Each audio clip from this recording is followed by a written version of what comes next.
Hey guys, this is Leon, and this video is like a ride recording video of my commute to school, basically uncut. This is the stuff I like to watch before I got my one wheel, just to see how people ride in the city that I intend to ride in. And so if you're moving to Manhattan, or if you live in Manhattan, if you're thinking of getting a one wheel, this is what it's like to commute on it. So I'm going from my apartment to school. I'm going to class. It's like a design class. I'm a film major, but we have to take a class that's outside of our discipline, which I took design because that's something I'm also interested in. So I'm going to this class, and I actually wake up a bit late today, as usual, but I'm trying to catch up on the time with the one wheel. I actually arrive a bit early, actually, which is like kind of normal. Like a lot of the times I wake up super late, and then I got on my one wheel and rushed to school and figured out like I'm still like 5 minutes early, so that's like pretty cool. But yeah. Oh, by the way, you just saw like a really shitty dismount. I'm like 300, 400 kilometers in, and I'm still having a bit of trouble on the dismount and mounting, actually. Like you will see in a second. It's actually, yeah, see, like that's not a very good mounting on the one wheel. Yeah, it's actually pretty difficult to just stand still. Like you will see like my feet will start wobbling back and forth. That's just me not being able to balance properly, but it gets a lot better as I'm going. And I think it's kind of normal. It's like, it's really hard to balance on a bicycle when it's like standing still. It's just, physics. Yeah. And riding in Manhattan, the cars are pretty scary, actually. So I'm waiting for this batch of cars to pass and waiting for like an empty spot so I can sneak into the road, because like I still have to ride with traffic. I try to ride on the sidewalk if I'm not feeling well, but if I'm like super concentrated on the riding, I can ride on with the cars usually. Yeah. So the reason I chose the one wheel again is that I talk about this in my review, but again, it's one, it can ride in rain, which New York City rains a lot, so that's definitely a pro for me. And also, the one wheel is so small that you can like stash it under your lecture desk or lecture hall. It's a very easy. It's like a vehicle that can be very easily integrated in your life. Like it won't take up too much space. It's just like a very nice vehicle for going to class. And then let's talk about the stoke, because this is something that one wheel is like bragging all the time. It's like the stoke of riding the one wheel. I think personally that this is a bit overhyped, but there's definitely the stoke. It's definitely there. Like every time I ride it, I feel like I feel excited and I feel like I want to go.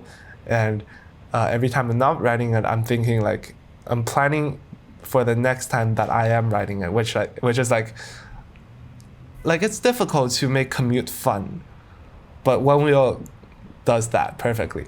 But before riding the one wheel, I'm an electric skateboard rider, and electric skateboard also has a lot of stoke. It's just people don't talk about it as much. The stoke for one wheel is not. I don't think it's exclusive to the one wheel. Basically, any like electric rideable, electric skateboards, right? Electric scooters. The stoke is always there. Like it's not something exclusive to the one wheel, but it's like definitely there. Yeah.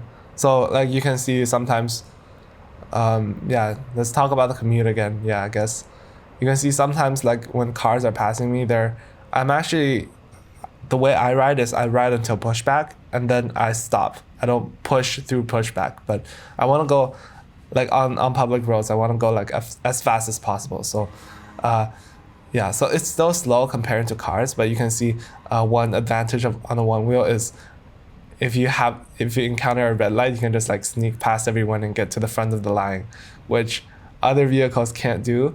Especially that one wheel is like so nimble. Like you can see me passing through cars, and the turning radius is so small that it makes this possible. Yeah, so I was able to wait in front of the line for the green light, which, I didn't wait for the green light on this one. Oops. But there were no cars nearby, so it's like totally safe. Yeah. Oh, that taxi passed us, like the taxi on the left passed us like a minute ago, but I just caught up to it because because I was able to like sneak past everyone. Yeah.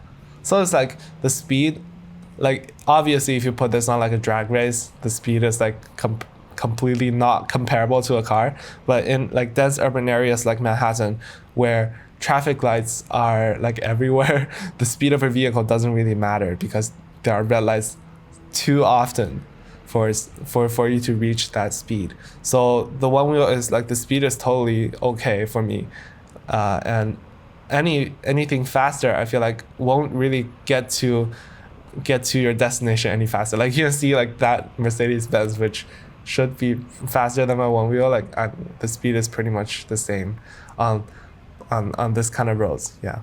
And let's also compare the Onewheel speed to the subway.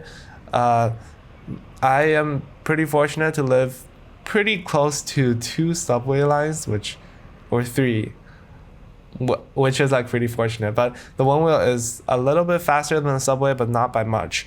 And that's like in a best case scenario. I mean, like best case scenario as in best case scenario for the subway, because people don't, like not everyone lives super close to a subway station. So if you live like pretty far, like Cathy, going to a subway station is like 20 minutes walk. So in this case, for subway's best case scenario, it's like Onewheel is still faster. Also, Onewheel doesn't like break down as often as the subway, which is like super unreliable. Yeah. And the maneuverability, yeah, you can see me like passing through like the painted lines, like going in and out, like the S-curve. That's like Onewheel is so maneuverable. It's like on a skateboard, the way you carve is you carve with your shoulders, you turn with your shoulders, and that moves the whole body, and that much effort is required to move the skateboard, like carve the skateboard, but not on a Onewheel. On a Onewheel, just like lean, and it's super responsive. You can see me passing through pedestrians like without any issues, basically. And like the best thing is on the sidewalk, you're not that much bigger. You're basically still the same size as an average pedestrian. Yeah. Unlike other boards like a longboard, you're like twice the size as everyone. Yeah.